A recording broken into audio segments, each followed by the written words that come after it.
Hello YouTube, this is JJ Merrill, and I am making this video to provide some coverage of the recent jungle changes that Riot has just implemented into League of Legends. And as some of you may know, if you're looking up this video, there has been a lot of controversy surrounding this decision. A whole lot. Probably more than I've actually ever seen in any patch ever. So I decided to go ahead and just play a game and decide for myself to see what all the fuss was about.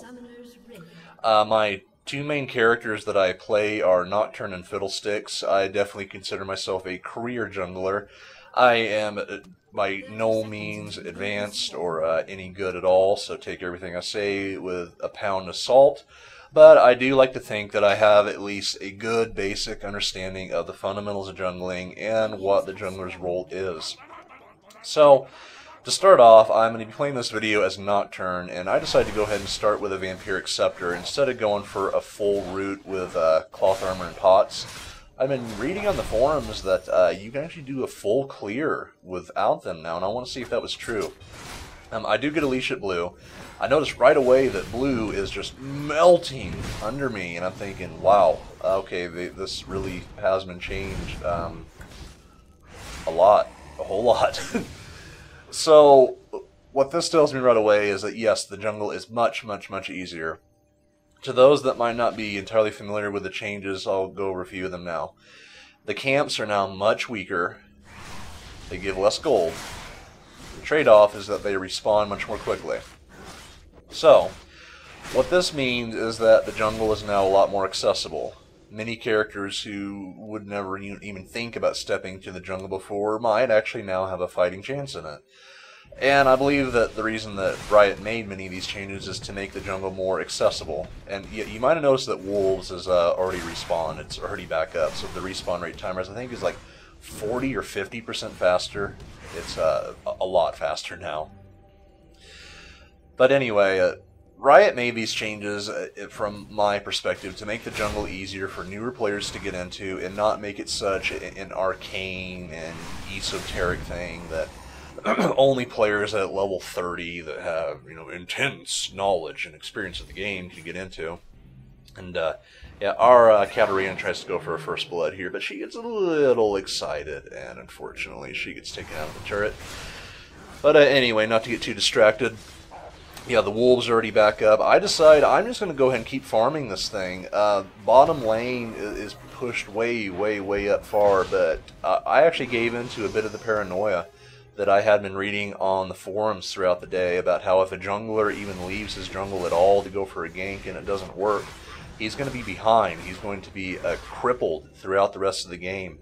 And that really scared me, especially as a jungler like Nocturne, who relies quite heavily on getting off a couple of early ganks to be able to keep up and be effective throughout the mid and the late game.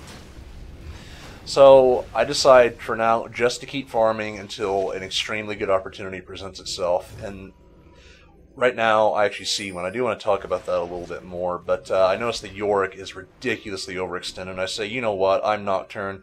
I farm other champions, to hell with this jungle. So I go up, I ping to let our Dr. Mundo know that I'm going for a gank. And I manage to land a Q on him. He starts to run. I pop up my spell shield to block a ghoul if he casts one. Manage to get a fear off. He's being slowed by red buff, and we're going to get an easy kill up here in top lane, which is going to help me out considerably too, especially if the jungle is as bad as people are saying it is. And I noticed that the Xerath, even though he should have noticed what just happened up top, he's still pushing mid. So I decided to go ahead and go in for a gank in mid. I come in from behind on the riverside. He's still not going back. He finally started to start going back. I land my Q, I spell shield his mage chains, and managed to get the kill. I make a mistake there. I thought I was going to have to flash to get the last hit, but instead I flash into the turret and take a hit. So that was kind of bad, but that's okay. So I managed to get off a couple of nice early ganks. I do want to say that this is a not ranked gameplay. This is just a normal draft game. So the level of play you're going to see here is not terribly high, but I feel as if this is a good representation of the experience that most players are going to have.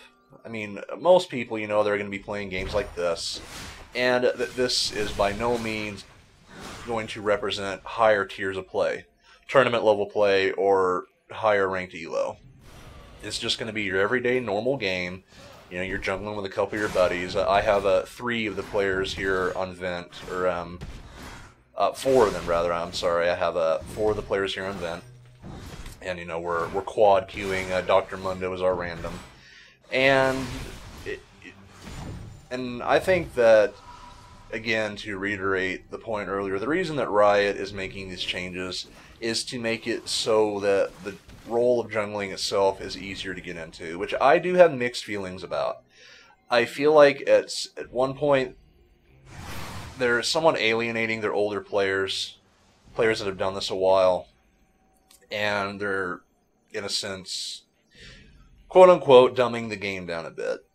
I have mixed feelings on this. I can understand why that they're going about it this way. They want to make their game more accessible because it's a smart business decision. You can't really blame them for that in that sense.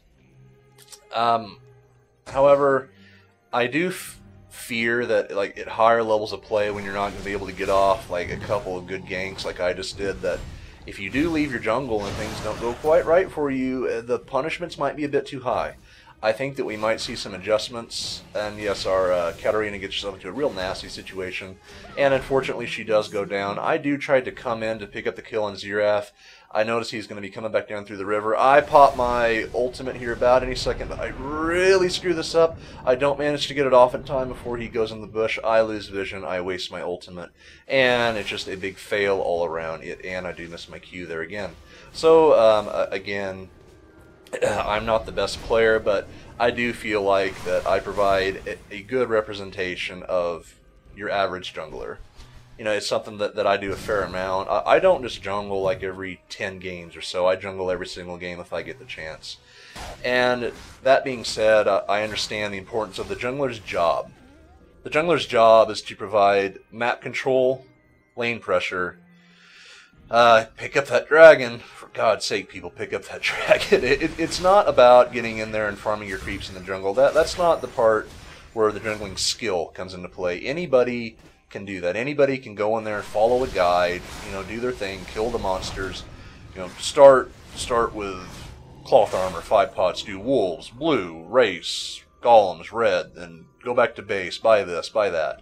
Anybody can follow a guide and do their thing, you know, with the proper runes and proper mastery setup. Which, by the way, I apologize, I forgot to mention what runes and masteries I'm using in the intro of this video, but I will post it in the description, my Nocturne setup that I prefer to use, if anybody would care to try to use it. I've shamelessly stolen it off of Stonewall, by the way, so I can't take any credit for it. But anyway, the job of the jungler, or the skill aspect of the jungler, is I feel as if it hasn't been terribly compromised.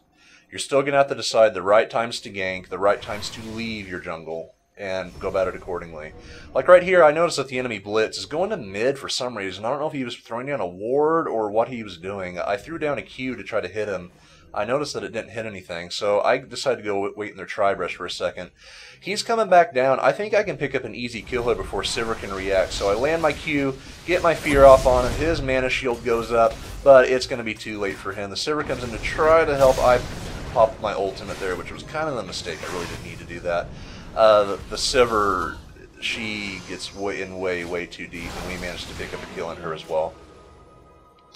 So, again, like right there, that's the jungler's job. You want to be there in those opportunistic situations to pick up kills like that and make sure that the enemy knows that they can't do anything like that without getting caught, especially with ganking junglers like Nocturne. That's very important.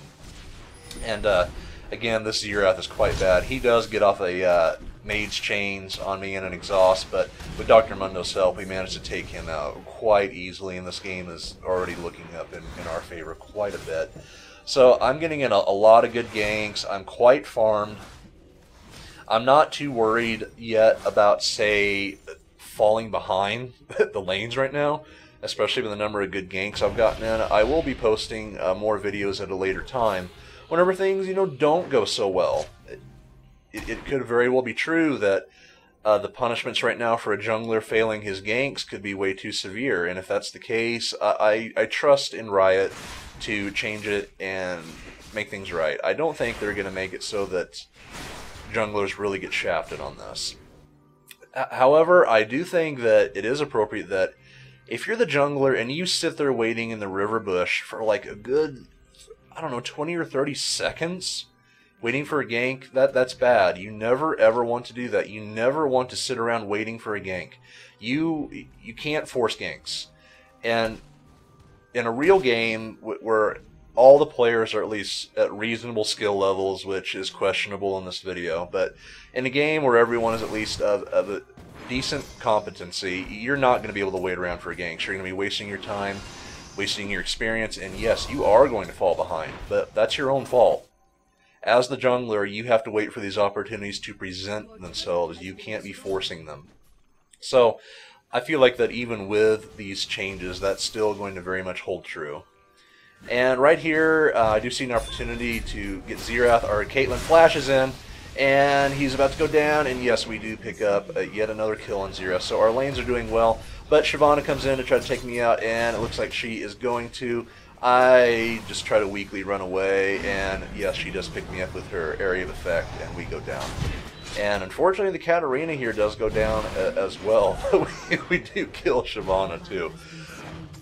Yeah, and you're going to see stuff like this a lot in these weird normal games. You know, people just running off doing their own thing, filtering in one by one.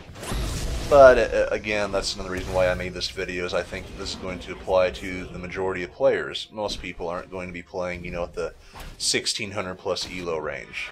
That is something to keep in mind, is people have to understand that whenever changes to this game are made, that they're going to be done for the majority, which, you know, in some cases can kind of suck.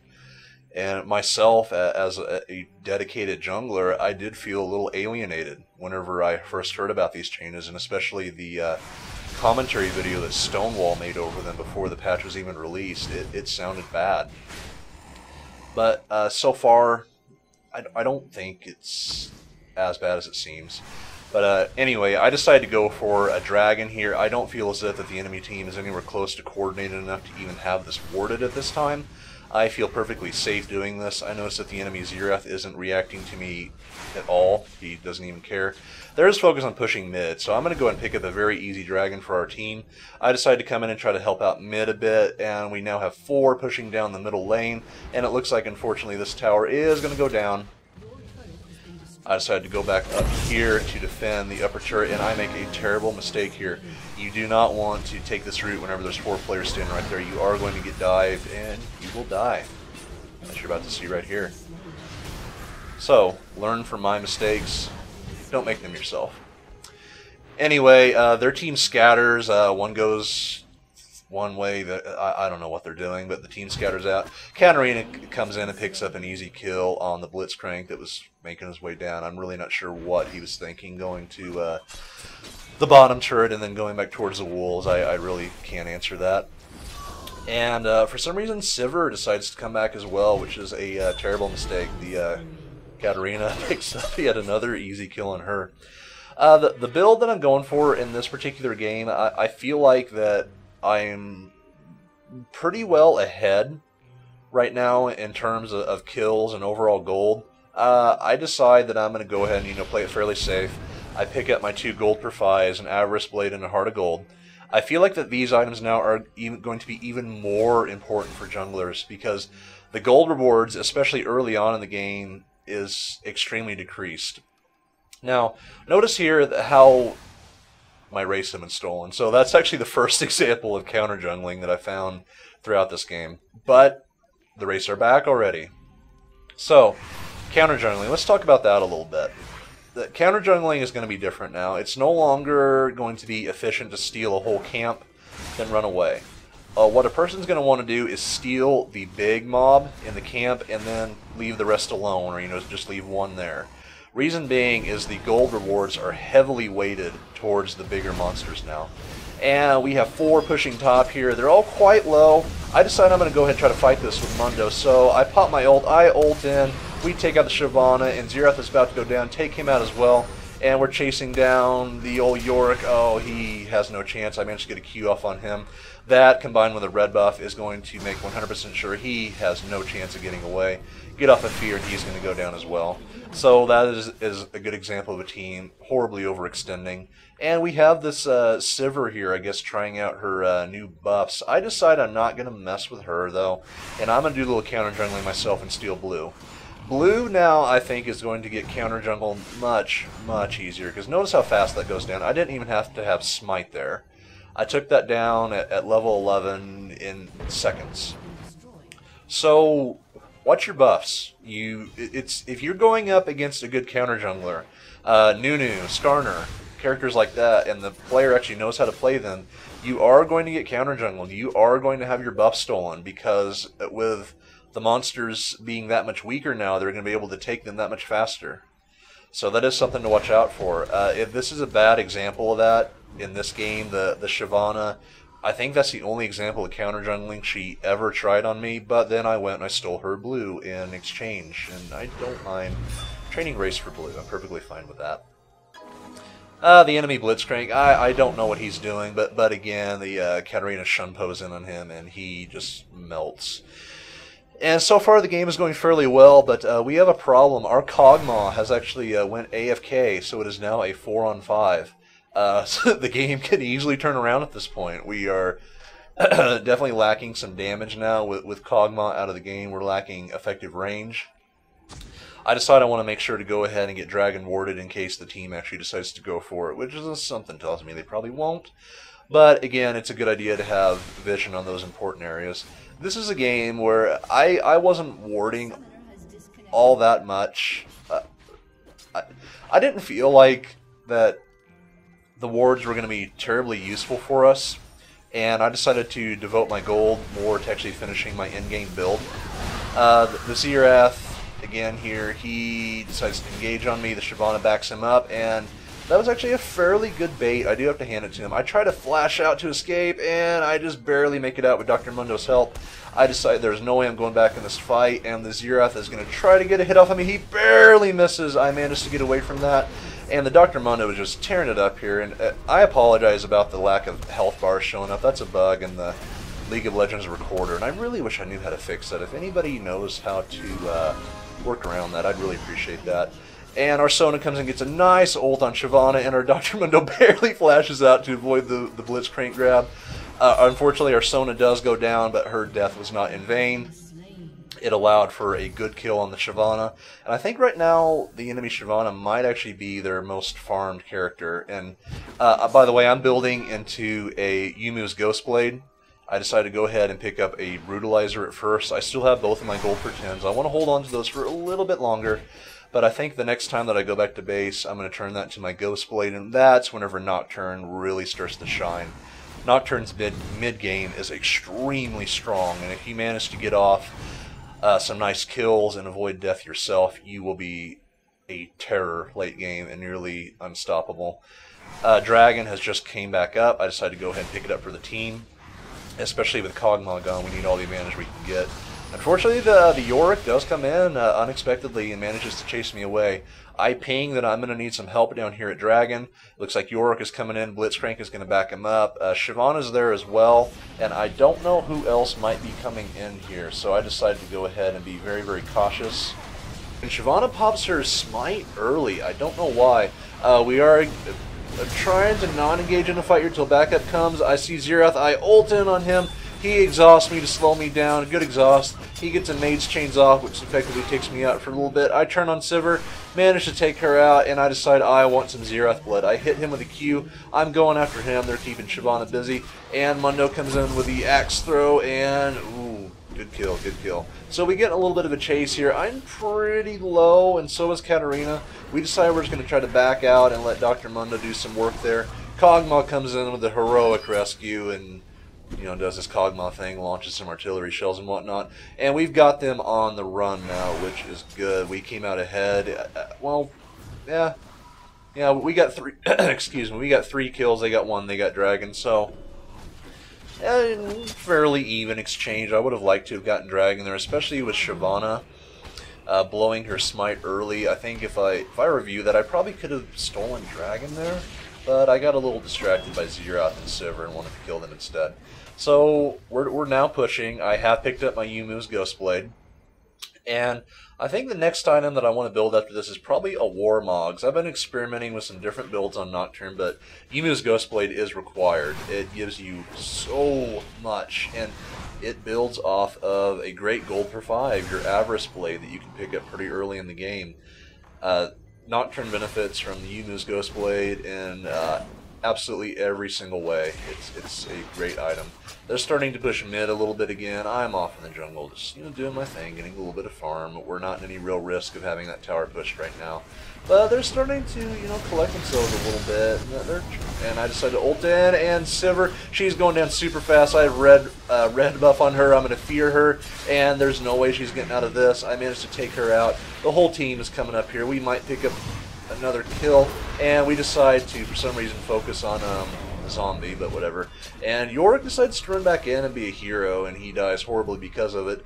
And we decide to back off a little bit, but this is going to be an easy tower for the team. I decided that I want to get a little bit more farm, so I'm going to be greedy and go steal all of these little minions that are trying to push the bottom lane, while my team pushes the middle turret. Even though kog'maw was gone for a bit, I'm still confident we can turn this game around. Zeroth has to burn his flash because he stayed at the turret for way too long. And Katarina picks up the kill with a nice shunpo. He had nowhere to go. And the game is now looking extremely good. Katarina and I are very farmed. We're starting to really snowball out of control. The other team did have a turret advantage for a while, but that is starting to very quickly turn around. They have gotten one dragon on us, but other than that, we've picked up every single dragon so far, so we've definitely got a gold advantage as well. Going back to, let's talk about jungling a little bit more too.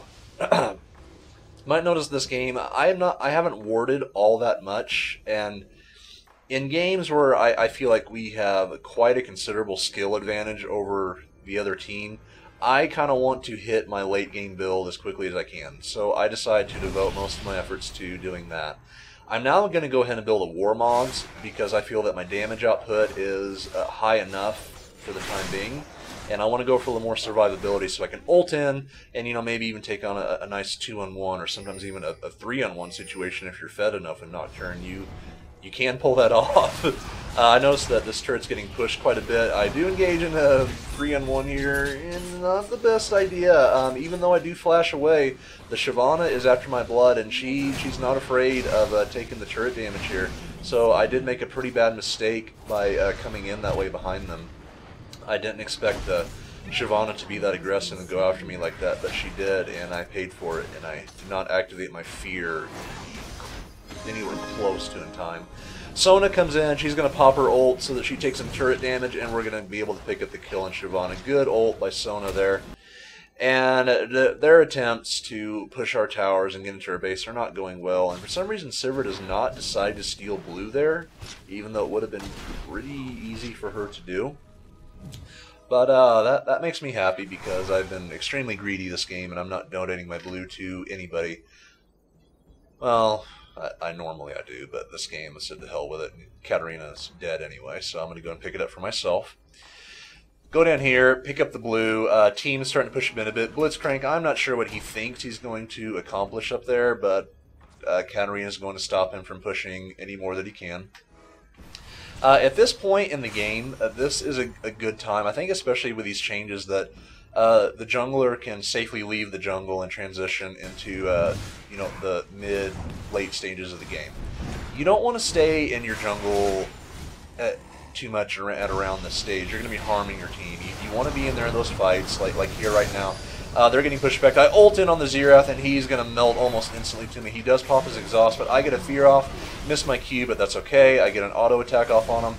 And Sivir's trying to run away. I'm going to let her go, turn around, and try to pick up some kills on this Yorick and Shyvana that are sticking around.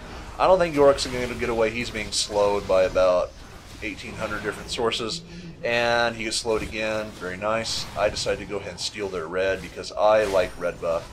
Especially since I'm not going to be building a frozen mallet this game, it's very important that I have red buff at all times to stay on my target. Shyvana's getting very low. I consider doing a dive here, but I'm not entirely positive if my team would have been able to back me up, especially with our Dr. Mundo being so low. I decided to, be a little bit more conservative and just go ahead and back off. Going to pick up a very easy dragon here. There's absolutely nothing they can do to stop us. And with the money from this dragon, I can easily go back and pick up a Warmogs and possibly even make a good push to come close to finishing this game. Their top lane's getting pushed, their bottom lane's getting pushed. We're finally catching up quite a bit. Thankfully, kog'maw came back from being AFK for a while. I don't know if this would have went as well if he wouldn't have showed back up. I tell my team I'm about to dive Silver over Ven. I pop my ult, go over it. She's slowed. There's nothing she can do about this, and she's going to go down and feed me a little bit more, which is awesome. Fed Nocturne is very frightening. We pick up an easy turret there, and the game is going very smoothly.